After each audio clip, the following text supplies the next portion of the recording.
Who are you without your work? Most times our work and identity become so intertwined that we tend to lose ourselves, and we have to ask ourselves, who are we?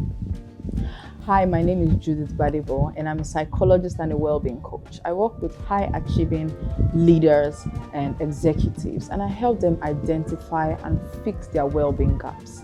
So if you'd like to work on a personal level with me, I provide executive well-being partnership, and you can get more information about that in the description below.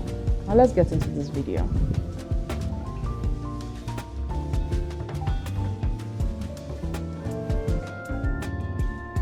When our work becomes so intertwined with our identity, what happens then?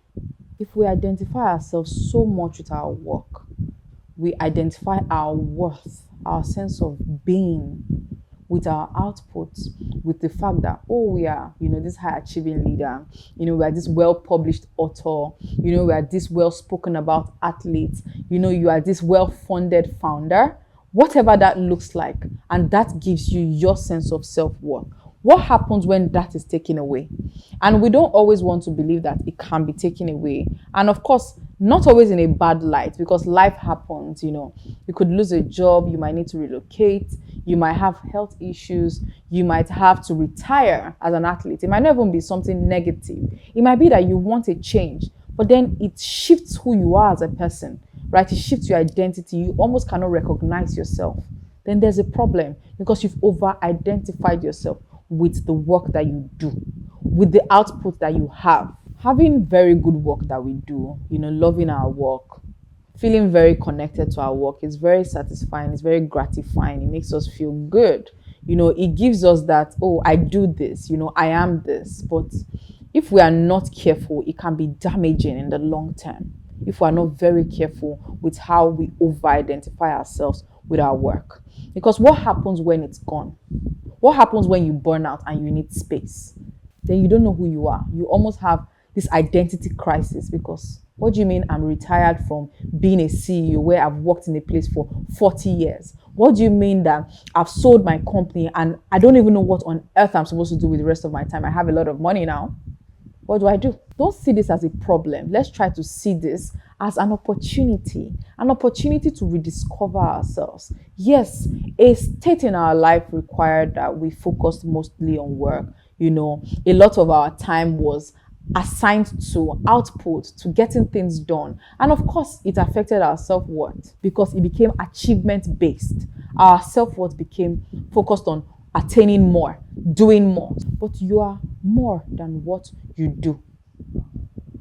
Even if you don't believe it, say it out loud. You are more than what you do. I am more than what I do, okay? Your worth is intrinsic.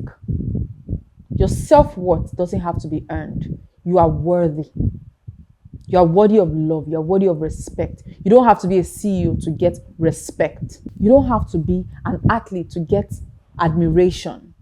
Because now that you've retired, what happens? Because you almost don't even recognize yourself. No one hails you. You are not invited to as much parties as you used to be invited to in the past. What then happens to you as a person? And this can cause you to lose yourself. Because now, where's the work? It's not as frequent as it used to be, or you've made a transition.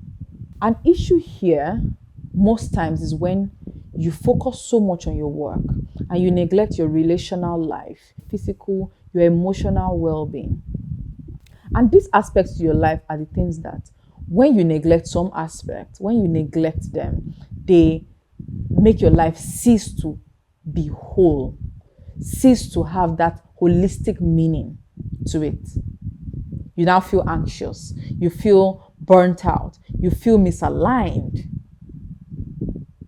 Because success alone in your career is not enough for you to feel whole as a human being. You need other aspects of your life that make you feel whole as a person. So now we've identified most of the issues with just over-identifying ourselves with our work. So what can we do about it? I want you to ask yourself, what makes me valuable outside of my work? What makes me valuable outside of the work that I do? Another thing I want you to do is try to reconnect with your passion. Try to do something that gives you joy and is not related to any kind of work or productivity. Well, can be productive, but doesn't have to be in line with your work or career. Because your work is some aspect of your story. It's not all of it. Try to reclaim some aspects of yourself that you don't need to perform. You don't need to be perfect.